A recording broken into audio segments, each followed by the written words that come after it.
അമ്മ പൈസാനും വല്ലതും കൊടുക്കണ്ട. ഇവിടെ പഴയ സാധനമൊന്നുമില്ല, പോ. പഴയ മൊബൈല്, പാത്രം, പത്ത, കൂപ്പി എല്ലാം നമ്മൾ എടുക്കും. നല്ല കാശ് തരും. നിന്നോട് പറഞ്ഞതല്ലേ ഇവിടെ പഴയതൊന്നുമില്ലാന്ന്. പൊക്കോ. ഇതേതാ ചേച്ചി? ചേച്ചി പഴയത് വല്ലതും ഉണ്ടോ? നല്ല കാശ് തരും. അമ്മേ, ഇയാളെ കണ്ടൊരു ആക്രി ലുക്ക് അല്ലല്ലോ. എനിക്കും തോന്നി വല്ല തട്ടിപ്പോവും. ചേച്ചി നമ്മള് കള്ളനല്ല, ഞാൻ ഒറിജിനലാ. ഞാൻ 916. നിന്നെ കണ്ടൊരു കള്ള ലക്ഷണം ഉണ്ടല്ലോ. സത്യം പറ, നീ മലയാളിയാണോ? നീ ഏത് നാട്ടുകാരനാ? അത് വന്ന് എന്റെ അമ്മ മലയാളി, അച്ഛൻ ബംഗാളി, ഞാൻ ഒരു തൊഴിലാളി. ഇവിടെ പഴയ സാധനങ്ങളൊന്നും കൊടുക്കാനില്ല. ഞങ്ങൾക്ക് പഴയ സാധനങ്ങളാ ഇഷ്ടം. അതെ, ഇവർക്ക് പുതിയ സാധനങ്ങളൊന്നും ഇഷ്ടല്ല. ഈ ചേച്ചി ആരാ? ഇതെന്റെ പുതിയ മരുവളാ. നിങ്ങക്ക് പുതിയതിന് ഇഷ്ടമല്ലല്ലോ.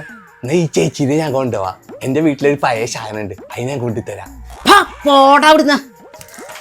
ചേച്ചിന്റെ കൂടെ വരാണെങ്കിൽ ഞാൻ തൊഴിലാളിയാണെങ്കിൽ ചേച്ചി ഞാൻ മൊയിലാളിയാക്കും. അയ്യേ, പോടത്തിണ്ടി. വേണ്ടെങ്കിൽ വേണ്ട.